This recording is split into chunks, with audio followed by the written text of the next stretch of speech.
Parang naging 7-footer destroyer tong ating kabayan na si Andy Gimao dahil meron na naman siyang pinahiyang higanteng player sa Amerika. Pinaglalaroan lang ni Andy ang kanyang mga nakatapat. Ganda ng laban to make over ang batang mamaw. Pati itong mga commentator ay bilib na bilib sa batang Pinoy na to. So Royal Crown versus West Oaks ng Florida. And game 3 na nga to ni Andy Gimao sa liga ng The Grind Session ngayong taon. Kakaumpisa pa lang ay nagkakasukotan na kagad sa pagitan ng both teams. Ngunit maaga rin nakaabante ang Royal Crown dahil sa kanilang mga perimeter shooting. Iwan naman kay Andy Gimao ang big man na to sabay driving layup. Pinahiya ang depensa doon ng dalawang kalaban. Madali lang nakaka-score itong mga teammate ni Andy Gimao sa ilalim. What a nice move naman ang ginawa dito ng ating kabayan. Easy 2 points para sa kanyang kakampi. Ngunit agad din namang nakabawi ng isang 3-pointer itong West Oaks. Halos karamihan ng opensa ng Royal Crown dito sa opening frame ay nanggaling dito kay Andy Gimao. Under 4 minutes ay nakakuha pa ng steals itong si Andy at madali lang nakapunto sa ilalim. Samantalang itong kanilang kalaban patuloy ang pagkana sa outside shooting kaya natapos ang first quarter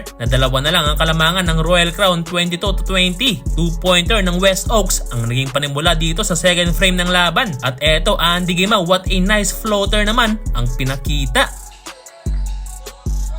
Nakabingwit pa ng isang foul sa play na to si Andy at naipasok ang dalawang free throw at meron pang sinabi ang isang commentator sa ating kabayan.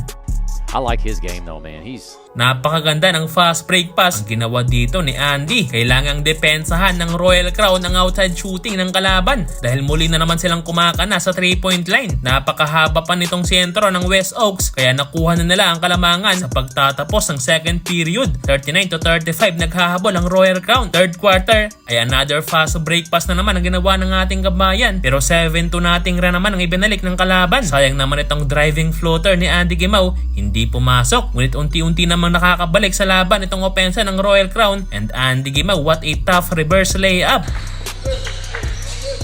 Grabe yun mga bossing, 55-60. End of third frame, naghahabol pa rin ng Royal Crown. Sa fourth quarter ay lumipad na itong teammate ni Andy Gimao. Lakas pa nitong kanilang Asian big man, kahit tatlo lang sumasabay ay nagawa pa rin niyang maipasok. Down to stretch ang Royal Crown sa fourth quarter. Kaso mainit talaga sa tres itong kanilang mga kalaban. Gusto pa sanang bumawi ni kabayan, ang kaso hindi talaga pumapasok ang kanyang mga tira sa 3-point line. Kaya itong si Jacob McGregor na lang ang gumagawa para dito sa Royal Crown 3-pointer. Halimaw rin itong isa pang teammate ni Andy Gimao na si Kimani Walters. Pinanes ang 7-footer big man ng kalaban. Muli na namang nagmintes ang ating pambato sa driving layup na to. Nakalamang pa ng 5 points ang West Oaks sa last 1 minute ng laban. Jacob McGregor, crucial 3-pointer ang binatawan. Balik sa dalawa ang kalamangan. Andy Gimao floater for the tie. Nagmintes pero nakuha naman ni Jacob McGregor for the lead. Pasok ang 3-pointer. Lamang na ng isa ang Royal Crown. Ang kaso nakakuha ng foul ang teammate ni Andy at naipasok pa ng kalaban ng isang free throw. Tabla ang laban kaya umabot pa ng overtime ang game na to.